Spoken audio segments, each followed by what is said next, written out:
റസൂലുള്ളാഹി സ്വല്ലല്ലാഹു അലൈഹി വസല്ലം തങ്ങൾ പറയുമായിരുന്നു, മൗത്തുൽ ഫജ്അതി റാഹത്തുൽ ലിൽ മുഅ്മിനി വഅസഫുൻ അലൽ ഫാജിർ. മൗത്തുൽ ഫജ്അ, പെട്ടെന്നുള്ള മരണം, അറ്റാക്കായി പോവുക, പെട്ടെന്ന് മരിക്കുക.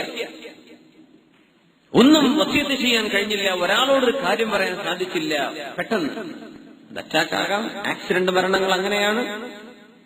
രോഗിയായി കിടന്ന് രോഗശയിൽ കിടക്കുന്ന മരണമല്ലാത്ത പെട്ടെന്നുണ്ടാകുന്ന മരണങ്ങളൊക്കെ മൗത്തുൽ ഫജ്അ, അത് അന്ത്യനാളിനോടടുക്കുമ്പോൾ വർദ്ധിക്കുമെന്ന് റസൂലുള്ളാഹി സ്വല്ലല്ലാഹു അലൈഹി വസല്ലം പറഞ്ഞിട്ടുണ്ട്. ആ ഹദീസ് നമ്മൾ മുമ്പൊരിക്കൽ ഇതേപോലെ ഒരു ആഴ്ചത്തെ കഴിഞ്ഞ ക്ലാസ്സിൽ നമ്മൾ പറഞ്ഞിട്ടുണ്ട്. മൗത്തുൽ ഫജ്അ, പെട്ടെന്നുള്ള മരണങ്ങൾ ഇങ്ങനെ വർദ്ധിക്കും. അറ്റാക്ക് ഇങ്ങനെ ഈ നമ്മുടെ ചരമകോളത്തിൽ കാണൂലേ, 17 വയസ്സുള്ള ചെറുപ്പക്കാരൻ മരിച്ചു, വിവാഹിതനാണ്, അല്ല ഉമ്മ വാപ്പ, ഇത്രേ പറയുള്ളൂ. എന്താ മരണകാരണം എന്ന് പറയില്ല. അതർത്ഥം പെട്ടെന്നുണ്ടായ മരണമാണ്, അല്ലെങ്കിൽ ആക്സിഡന്റ് ആണ്, കാര്യമായിട്ട് പറയാനൊന്നുമില്ല. മരിച്ചു, എന്ത് ചെയ്യാൻ പറ്റും? പെട്ടെന്നുള്ള ഒരു മരണം റാഹത്തുൽ ലിൽ മുഅ്മിൻ, മുഅ്മിനായ മനുഷ്യന് ആശ്വാസമാണ്. അല്ലാഹു നമുക്ക് അങ്ങനെ ആക്കി തരുമാറാകട്ടെ. വഅസഫുൻ അലൽ ഫാജിരി, തിന്മ ചെയ്ത് നടക്കുന്ന ആളുകൾ, നിസ്കരിക്കാത്തവൻ, അല്ലാഹുവിനെ സംബന്ധിച്ച് ബോധമില്ലാത്തവൻ, പരലോകം എന്താണ് ഈ ലോകം എന്താണെന്ന് ബോധിക്കാത്തവൻ, അവനെ സംബന്ധിച്ചിടത്തോളം അത് സങ്കടമാണ്, വിഷമമാണ്. അസഫുൽ ലിൽ ഫാജിർ, മുഅ്മിനായ മനുഷ്യന് അത് റാഹത്താണ്, അന്തസ്സിൽ റാഹത്ത്. അവൻ ദുനിയാവിന്ന് പിരിഞ്ഞു പോകുന്നു, ഒരു കുഴപ്പമില്ല. പക്ഷേ മോശപ്പെട്ട ആളാണെങ്കിൽ അത് പ്രയാസകരമാണ്. അങ്ങനെ ചില ആളുകൾ പെട്ടെന്ന് മരിക്കും. മരിക്കാതിരിക്കാൻ മനുഷ്യൻ പല ശ്രമങ്ങളും നടത്തിയിട്ടുണ്ട്. അങ്ങനെ മരണത്തെ അതിജീവിക്കാൻ എന്തെങ്കിലും വഴിയുണ്ടോ എന്ന് ആലോചിച്ചുകൊണ്ടാണ് പുരാതന കാലത്ത് ഈജിപ്തുകാർ മമ്മിയാക്കി സൂക്ഷിക്കുന്ന ഡെഡ് ബോഡികളെ ട്രീറ്റ് ചെയ്യുന്ന പരിപാടി തുടങ്ങിയത്. അങ്ങനെയാണ്. മരിച്ചു എങ്ങാനും ഇവരുടെ ഡെഡ് ബോഡിക്ക് കേടുവരാതെ സൂക്ഷിച്ച് അവർക്കൊരു പുനർജന്മം സാധ്യമായാലോ, അങ്ങനെ മമ്മികളാക്കാൻ തുടങ്ങിയത്. സുബ്ഹാനല്ലാഹ്. അതിലൂടെയാണ് പിന്നെ ഫിർഔനിന്റെ ശവശരീരം സംരക്ഷിക്കപ്പെടുന്നത്. അല്ലാഹു തആല ആ സമൂഹത്തിൽ നിന്ന് തന്നെ ഫറോവയുടെ ശരീരം രക്ഷിക്കാനുള്ള ടെക്നിക്ക് ആ സമൂഹത്തിന് പഠിപ്പിച്ചു കൊടുത്തിട്ട് അല്ലാഹു അവരിൽ നിന്നാണ് ഫറോവയെ രക്ഷിച്ചത്. അല്ലെങ്കിൽ ഫറോവയുടെ ശരീരത്തെ അല്ലാഹു തആല സൂക്ഷിച്ചു വെച്ചത്. നിനക്കൊരു കാരണമായിരിക്കാം അവർ ഈ പഠിത്തം പഠിച്ചതൊക്കെ. അല്ലെങ്കിൽ ലോകത്ത് വേറെ ഒരു സമൂഹവും ഇത് ചെയ്തിട്ടില്ലല്ലോ, മമ്മികളാക്കുന്നത്. പക്ഷേ മരണത്തെ അതിജീവിക്കാൻ പറ്റുമോ എന്ന് എന്നും പരിശ്രമം നടന്നിട്ടുണ്ട്. ഇന്ന് ക്രയോജനിക്സ് എന്ന് പറയുന്ന ഒരു പരിപാടിയുണ്ട്. ക്രയോജനിക്സ് എന്ന് പറഞ്ഞാൽ മരിച്ചു കഴിഞ്ഞ ഡെഡ് ബോഡിയെ അതിശീതീകരിക്കാൻ, ക്രയോജനിക്കലി കൂൾ, മില്യൺ കണക്കിന് ഡോളർ ചെലവുണ്ട് അതിന്. വലിയ വലിയ മുതലാളിമാരൊക്കെ നമ്മൾ ഇൻഷൂറൊക്കെ ചെയ്യുന്ന പോലെ ആൾക്കാർ ഇൻഷൂർ ചെയ്യുമല്ലോ. അത് നമുക്ക് ഹറാമോ, പറ്റാത്ത കാര്യമാണ്, അത് വേറെ വിഷയം. പക്ഷേ മരണാനന്തര ഇൻഷൂറാണ് ഇപ്പൊ ചെയ്യുന്നത്. എങ്ങനെ? ക്രയോജനിക്സിനെ വിധേയമാക്കണം. Marxist ചിന്തകനായിരുന്ന Lenin, Angel, Karl Marx, ഇവരൊന്നും ഇപ്പോഴും മറവ് ചെയ്തിട്ടില്ലല്ലോ. ലോകത്തവരുടെ ഡെഡ് ബോഡി പച്ചയിൽ കിടക്കുക, ക്രയോജനിക്സിന് വിധേയമാക്കിയിരിക്കാൻ കുറെ സയന്റിസ്റ്റുകൾ. എന്താണ് സയൻസ് പറയുന്നതിന്റെ താല്പര്യം എന്ന് വെച്ചാൽ, എങ്ങാനും ഒരു കാലത്ത് ഏതെങ്കിലും ഒരു ഡോക്ടർക്ക്, ഏതെങ്കിലും ഒരു സയന്റിസ്റ്റിന് മരിച്ച ഡെഡ് ബോഡിക്ക് റൂഹിനെ കൊടുക്കാൻ, ജീവൻ കൊടുക്കാൻ കഴിഞ്ഞാൽ ഇവർക്ക് എഴുന്നേൽപ്പിച്ച് പിന്നെ പല തത്വങ്ങളും ലോകത്തിന്, പല സോഷ്യലിസ്റ്റ് ചിന്തകളും ലോകത്തിന് പറഞ്ഞു കൊടുക്കാൻ പറ്റുമല്ലോ. അതുകൊണ്ട് ഇവർ കിടക്കട്ടെ, നശിച്ചു പോകണ്ട. ഞാൻ പറയുന്നൊരു മിത്ത് അല്ല, ഇന്ന് നിലവിലുള്ള സംഭവമാണ്.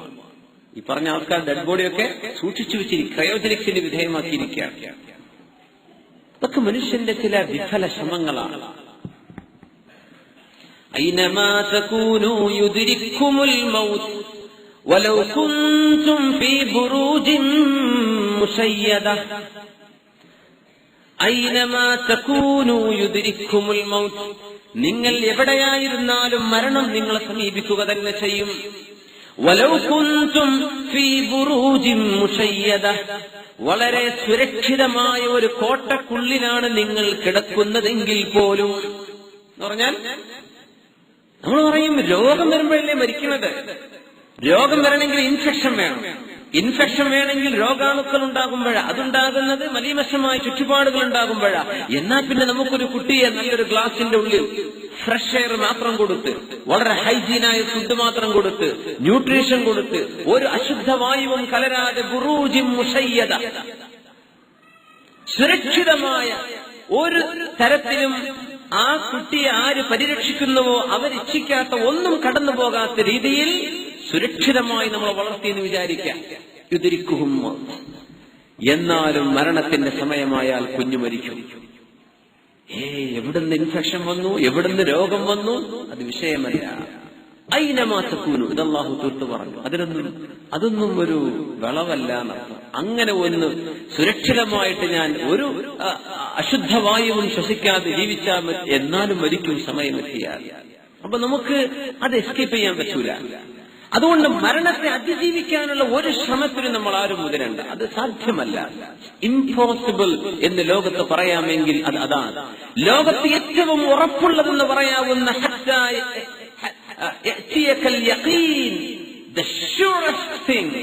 ലോകത്ത് ഏറ്റവും ഉറപ്പുള്ള ഒരു സംഗതി എന്താണെന്ന് ചോദിച്ചാൽ അല്ലാഹു തആല പറഞ്ഞത് അൽ മൗത്ത്, മരണത്തെ പറ്റിയാണ് ഏറ്റവും ഉറപ്പുള്ളത് എന്ന പ്രയോഗം ഖുർആൻ പ്രയോഗിച്ചത്.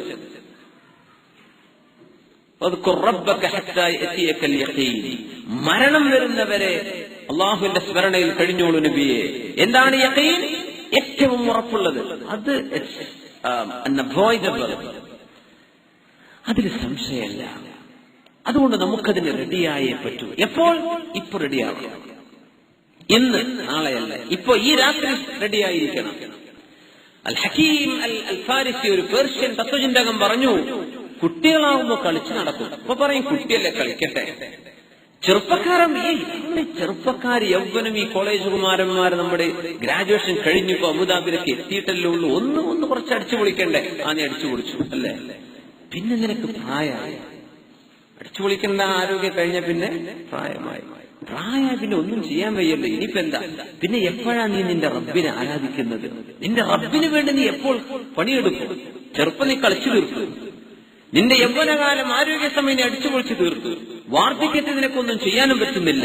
പിന്നെ നീ റബ്ബിന് വേണ്ടി എപ്പോൾ ജീവിക്കുന്നു? എപ്പോഴാ പിന്നെ പടച്ചവന് കൊടുക്കാൻ സമയം? നമ്മൾ ചിന്തിക്കണം. ഇന്നമൽ അഅ്മാലു ബിഖവാതിമിഹാ, രണ്ട് ഹദീസുകൾ കാണാൻ പറ്റും. ഇന്നമൽ അഅ്മാലു ബിന്നിയാത്ത്, ആക്ഷൻസ് ആർ ബൈ ഇന്റൻഷൻസ്.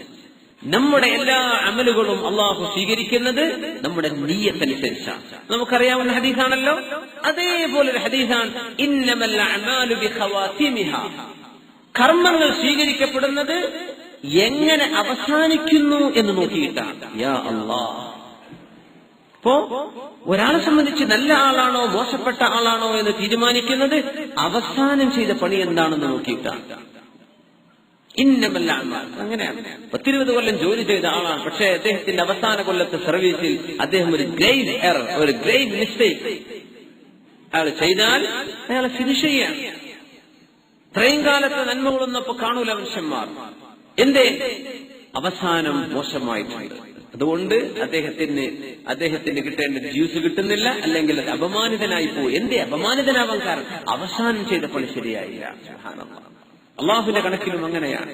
ഇന്നമൽ അഅ്മാലു ബിഖവാതിമിഹാ, നമ്മൾ മനസ്സിലാക്കുക. അവസാനം ചെയ്യുന്ന പണിയേതോ അതാണ് നമ്മുടെ അമലുകൾ. അല്ലാഹു തആല അങ്ങനെയാണ് സ്വീകരിക്കുന്നത്. അവസാനത്തെ പണി നന്നാവണം. ഇന്ന് രാത്രി കിടന്നുറങ്ങാൻ പോകുന്ന നേരം, നീ ഉറക്കത്തിലേക്ക് പോകുന്നതിന്റെ തൊട്ടുമുമ്പ്, ഉറക്കത്തിൽ അല്ലാഹു തആല മരിപ്പിക്കുന്ന ഒരുപാട് ശരീരങ്ങൾ, ഒരുപാട് ആളുകൾ ഉറക്കത്തിലാണ് മരിക്കുന്നത്. കുറെ ആളുകൾ അല്ലാഹു തആല റൂഹിനെ വിട്ടേക്കും, പൊയ്ക്കോ എന്ന് പറഞ്ഞിട്ട്. അപ്പോഴാണ് നമ്മൾ ഉണരുന്നത്. വല്ലാഹി ലതമൂതുന്ന കമാ തനാമൂൻ വലതസ്തൈഖിദുൻ വലതുബഅതുന്ന കമാ തസ്തൈഖിദൂൻ. അല്ലാഹുവിനെ തന്നെയാണ് സത്യം, നിങ്ങൾ ഉറങ്ങുന്ന പോലെ നിങ്ങൾ മരിക്കുക തന്നെ ചെയ്യും. നിങ്ങൾ മരിക്കും, നിങ്ങൾ ഉറങ്ങണില്ലേ?